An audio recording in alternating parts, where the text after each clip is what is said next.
Bismillahirrahmanirrahim. Assalamu alaikum dear student, myself Bilal Ahmed and we are discussing second year biology and today's topic is renal failure. Renal failure को सबसे पहले हम define करेंगे कि what is renal failure. Loss of functions of kidneys is called renal failure. तो अगर kidneys के functions में कमी आ जाए, जो उनका फंक्शन है यानी ब्लड में से नाइट्रोजनस वेस्ट को स्पेशली क्लियर करना, अगर उसमें कमी आ जाए तो उस कंडीशन को रीनल फेलियर कहा जाता है. अब इसकी रीज़न क्या है? What are the causes of renal failure? Causes जो है दे मे बी पैथोलॉजिकल और they may be chemical. Pathological और केमिकल फैक्टर्स रीनल फेलियर की वजह बनते हैं. पैथोलॉजिकल पैथोजन से है. पैथोजन किसे कहते हैं? डिजीज़ काजिंग ऑर्गेनिजम्स को कहा जाता है. बैक्टीरिया हैं, वायरसेस हैं, पैरासाइट्स हैं. या तो समटाइम्स उनकी वजह से इन्फेक्शन हो जाता है या फिर कुछ केमिकल्स जो ड्रग्स वगैरह में हो सकते हैं या हम इंजेस्ट कर सकते हैं. तो ये जो केमिकल्स हैं या पैथोलॉजिकल फैक्टर्स हैं, ये करते क्या हैं? ये जो ग्लोमेरुलर पार्ट है, ग्लोमेरुलर पार्ट ऑफ नेफ्रॉन, इसको डैमेज करते हैं.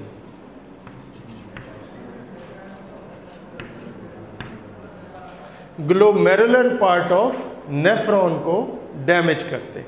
अब ये हम पहले डिस्कस कर चुके हैं कि ये ग्लोमेरुलर पार्ट ऑफ नेफ्रॉन क्या है. नेफ्रॉन का जो इनिशियल जो बिगिनिंग उसका पार्ट है, जिसको हमने कहा था रीनल कार्पसल, और उसके दो पार्ट्स थे, बोमेंस कैप्सूल और उसके अंदर नेटवर्क ऑफ कैपिलरीज था जिसको हमने कहा था ग्लोमेरुलस. और ये कैपिलरीज का नेटवर्क या ग्लोमेरुलस ही है जहाँ पे फिल्ट्रेशन का प्रोसेस होता है. तो ये जो पैथोलॉजिकल और केमिकल फैक्टर्स हैं ये कैपिलरीज को डैमेज करना शुरू कर देते हैं, जिसकी वजह से जो फिल्ट्रेशन है वो प्रॉपरली नहीं हो पाती और जो ब्लड में से नाइट्रोजनस वेस्ट हैं वो प्रॉपरली फ़िल्टर नहीं हो पाते और ब्लड प्लाज्मा में नाइट्रोजनस वेस्ट का जो लेवल है वो इंक्रीज़ होना शुरू हो जाता है. जो प्लाज्मा लेवल है, plasma level of nitrogenous waste वो इंक्रीज़ हो जाता है. और इस इंक्रीज़ की वजह से क्या हो सकता है? कौन से डिसऑर्डर्स या ख़राबियाँ या नकाइस पैदा हो सकते हैं? उनमें एक है ब्लड प्रेशर. ब्लड प्रेशर जो है वो इंक्रीज़ हो सकता है. और दूसरा है anaemia. Anaemia means deficiency of red blood cells, that is called anaemia. ये डिसऑर्डर्स हो सकते हैं, ये प्रॉब्लम्स हो सकते हैं इसकी वजह से. और अब हम देखते हैं कि इसकी ट्रीटमेंट क्या है. अगर खुदा न खासा किसी को ये प्रॉब्लम हो जाता है, रीनल फेलियर का प्रॉब्लम होता है, तो फिर उसका ट्रीटमेंट क्या है? उसका जो ट्रीटमेंट है दैट इज़ डायलिसिस. डायलिसिस को सबसे पहले हम देखते हैं कि है क्या. What is dialysis? Clearing of blood from wastes is called dialysis. तो फिर ऐसे पेशेंट का डायलिसिस होना बहुत ज़रूरी हो जाता है, अदरवाइज़ उसके ब्लड में नाइट्रोजनस वेस्ट का जो लेवल है वो बहुत ज़्यादा इंक्रीज़ कर जाता है. तो डायलिसिस के ज़रिए से उसके नाइट्रोजनस वेस्ट को रिमूव किया जाता है. डायलिसिस जो है एक मशीन के ज़रिए से किया जाता है, उसको डायलाइज़र कहते हैं। डायलाइज़र जो है ये एक डिवाइस है, इंस्ट्रूमेंट है, और इसको हम एक और नाम दे सकते हैं, और वो है आर्टिफिशियल किडनी। आर्टिफिशियल किडनी भी हम इसको कह सकते हैं। क्यों हम इसको आर्टिफिशियल किडनी कह सकते हैं? Because it works just like the natural kidneys. जैसे नेचुरल किडनीज काम करते हैं, बिल्कुल वैसे ही ये काम करते हैं। इस वजह से इनको आर्टिफिशियल किडनीज कह सकते हैं। और ये जो डायलिसिस है ये दो तरह से हो सकता है, दो इसकी टाइप्स हैं, और इन टाइप्स में सबसे पहले आती है हीमोडायलिसिस।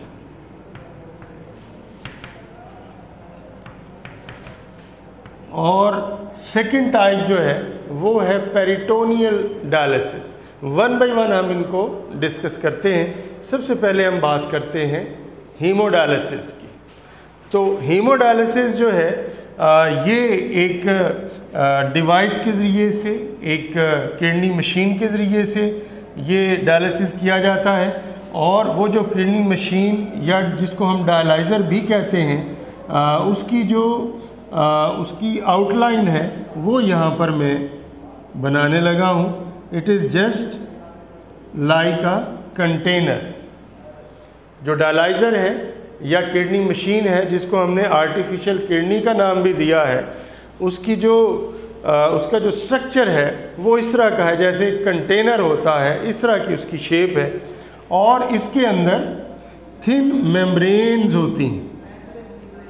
थिन मेम्ब्रेन्स यहाँ पर मौजूद हैं।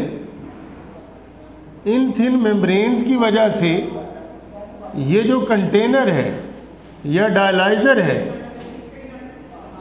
It has to spaces. इसकी जो स्पेसेस हैं वो कितनी हैं? Two spaces.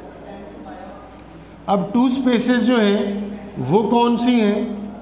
वो यहाँ पे देख लें। एक ये स्पेस है और एक विद इन द मेम्ब्रेन्स। ये टू स्पेसेस। ये जो स्पेस है यहाँ पे एक फ्लूइड होता है जिसको डायलिसिस फ्लूइड कहा जाता है। और ये जो स्पेस है विद इन द मेम्ब्रेन्स, यहाँ पे ब्लड जो है वो सर्कुलेट करता है।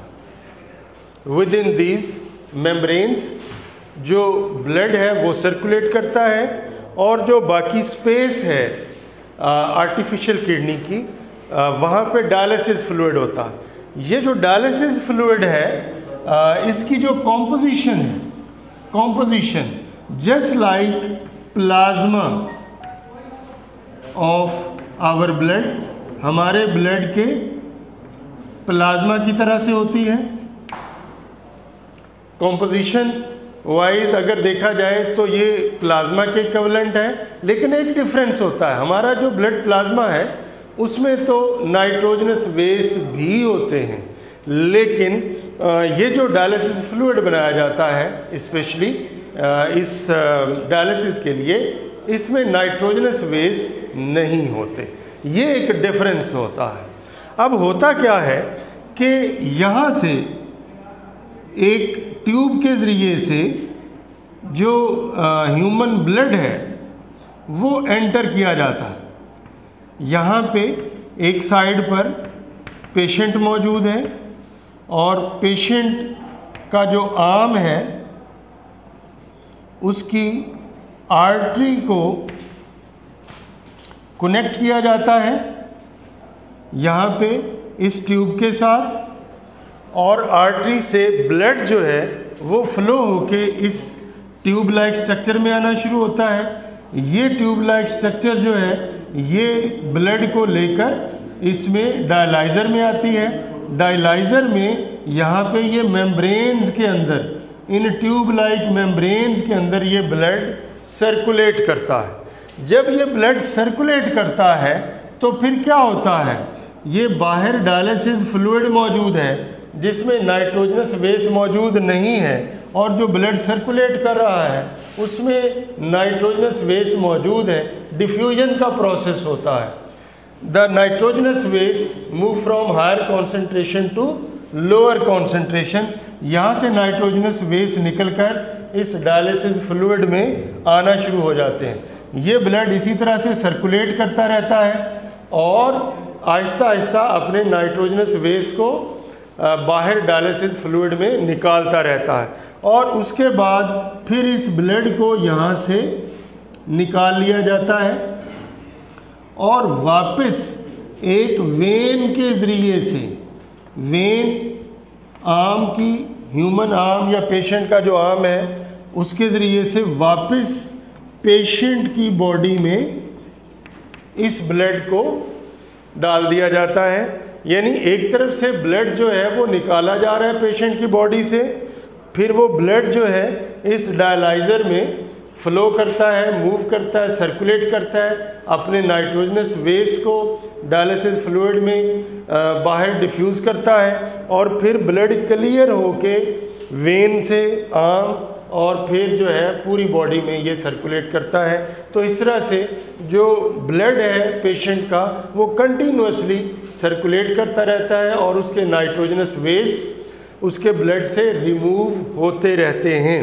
अब यहाँ पे एक बात जो है जो आपने जहन में रखनी है वो ये है बच्चों कि कंटिन्यूसली अगर ये प्रोसेस चलेगा तो क्या होगा कि ये जो डायलिसिस फ्लूइड है जिसमें ब्लड में से नाइट्रोजनस वेस्ट मुसलसल बाहर आ रहे हैं, तो डायलिसिस फ्लूइड के अंदर नाइट्रोजनस वेस्ट की जो कॉन्सेंट्रेशन है, जो उसकी मिकदार है वो बढ़ जाएगी। जब उसकी मिकदार बढ़ जाएगी और अगर इन मेम्ब्रेन्स के अंदर जो ब्लड है उसके अंदर उसकी कॉन्सेंट्रेशन कम होगी, तो क्या ख़दशा हो सकता है? ख़दशा ये हो सकता है कि बजाय इसके कि ब्लड में से नाइट्रोजनस वेस्ट निकल के फ्लूइड में जाए, फ्लूइड में से जो नाइट्रोजनस वेस्ट हैं वो ब्लड में आना शुरू हो जाएंगे। लिहाजा इस पर्पज़ के लिए फिर क्या किया जाता है कि जो ओल्ड डायलिसिस फ्लूइड है, ओल्ड डायलिसिस फ्लूइड, उसको यहाँ से कंटिन्यूसली बाहर निकाला जाता है और जो फ्रेश डायलिसिस फ्लूइड है उसको यहाँ से कंटिन्यूसली ऐड किया जाता है। जैसे आपने स्विमिंग पूल्स में देखा होगा कि उसमें वक्फे से जो ओल्ड वाटर है या जिसमें कुछ अलाइशें वगैरह मौजूद हैं उनको कंटिन्यूसली निकालते रहते हैं और उसकी जगह फ्रेश वाटर को लाते रहते हैं। बिल्कुल वैसे ही यहाँ पे ये जो डायलाइज़र है इसमें भी जो ओल्ड डायलिसिस फ्लूइड है उसको पंप आउट किया जाएगा और जो फ्रेश डायलिसिस फ्लूइड है उसको यहाँ से दाखिल किया जाएगा। ये एक मेथड है, एक टाइप है डायलिसिस की जिसको हमने कहा हीमोडायलिसिस। तो एक और टाइप है इसकी डायलिसिस की जिसको हम डिस्कस कर लें, और दूसरी टाइप जो है वो है पेरिटोनियल डायलिसिस, सेकंड टाइप।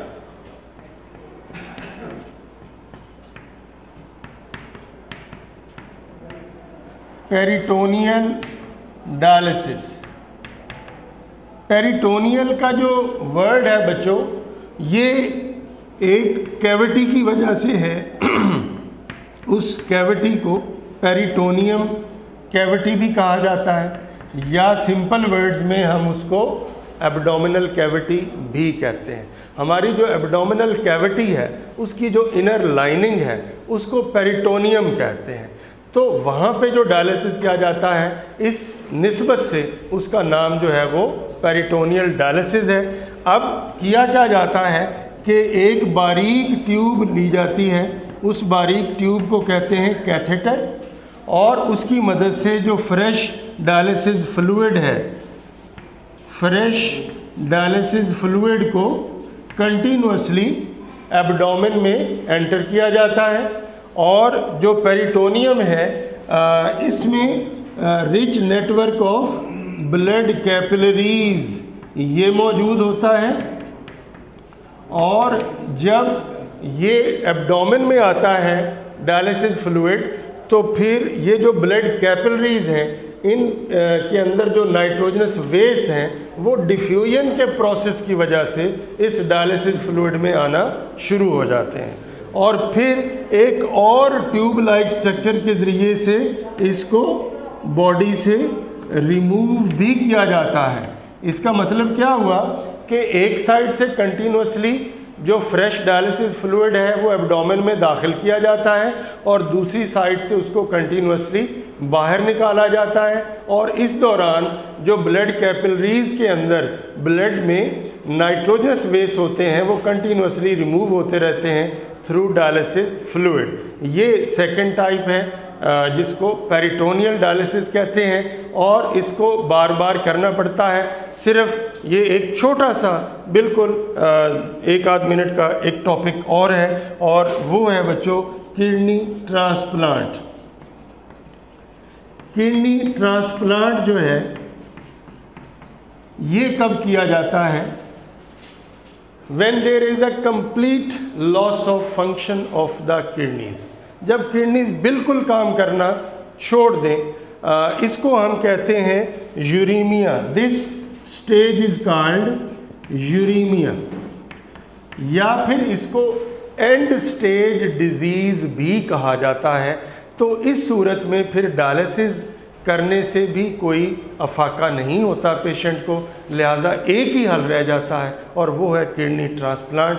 तो किसी हेल्दी डोनर से फिर मैचिंग किडनी जो है वो लेकर तो पेशेंट के किडनी को रिमूव करके वहाँ पे ग्राफ्ट कर दिया जाता है ताकि उसको ज़िंदगी जो है वो उसकी बचाई जा सके।